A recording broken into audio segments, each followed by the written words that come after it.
நெல் கொள்முதல்ல 811 கோடி ரூபாய் முறைகேடு நடந்திருப்பதாக எழுந்துள்ள குற்றச்சாட்டுல முதல்வருக்கு தொடர்பு இருக்கா அப்படிங்கிற விவசாயிகளோட கேள்விக்கு முதல்வர் பதில் சொல்லணும் அப்படின்னு தாவேகா தேர்தல் பிரச்சார மேலாண்மை செயலர் ஆதவ் அர்ஜுனா வலியுறுத்தி இருக்காரு.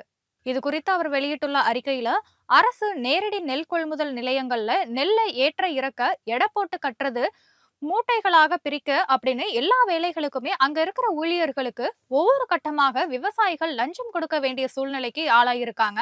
அதையும் தாண்டி வேற வழியே இல்லாம லஞ்சமும் கொடுத்து விற்பனை செய்த நெல்லுக்கு உரிய பணத்தையும் கேட்டு 3 மாதமா விவசாயிகள் போராடிட்டும் வர்றாங்க.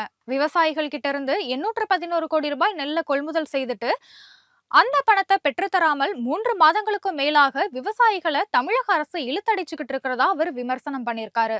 மத்திய பாஜக அரச வெளியில எதிர்ப்பது போல கபட நாடகம் நடத்தும் திமுக அரசு அவங்க உருவாக்கிய தேசிய நுகர்வோர் கூட்டுறவு இணையம் அப்படிங்கிற நிறுவனத்துக்கு நெல்ல கொள்முதல் செய்யும் அனுமதியை வழங்கினதுதான் இந்த பிரச்சனைக்கு பெரிய காரணம் அப்படின்னு தற்போது அம்பலமாகி இருக்கிறதாவும் ஆதவர்ஜுனா சுட்டிக்காட்டியிருக்காரு.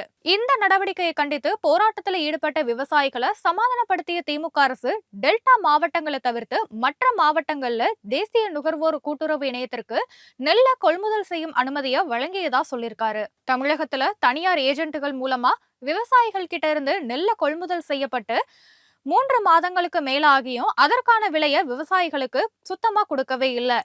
நெல்லோட கொள்முதல்ல நடந்திருக்கிற 811 கோடி ரூபாய் ஊழல்ல முதல்வருக்கு தொடர்பு இருக்குதா அப்படிங்கிற நெல் கொள்முதல்ல நடந்துள்ள 811 கோடி ரூபாய் ஊழல்களை முதல்வருக்கு தொடர்பு இருக்கா அப்படின்ட்டு விவசாயிகள் கேள்வி எழுப்பி இருக்கிற நிலையில இதற்கு முதலமைச்சரோட பதில் என்ன அப்படின்னும், தமிழ்நாடு நுகர்பொருள் வாணிப கழக நிர்வாக இயக்குனர் சண்முக சுந்தரம் திடீர்னு பணியிட மாற்றம் செய்யப்பட்டது ஏன் அப்படின்னு இந்த கேள்விகளுக்கு முதல்வர் கண்டிப்பா பதில் சொல்லியே ஆகணும்னு ஆதவ அர்ஜுனா எச்சரிக்கை விடுத்திருக்காரு.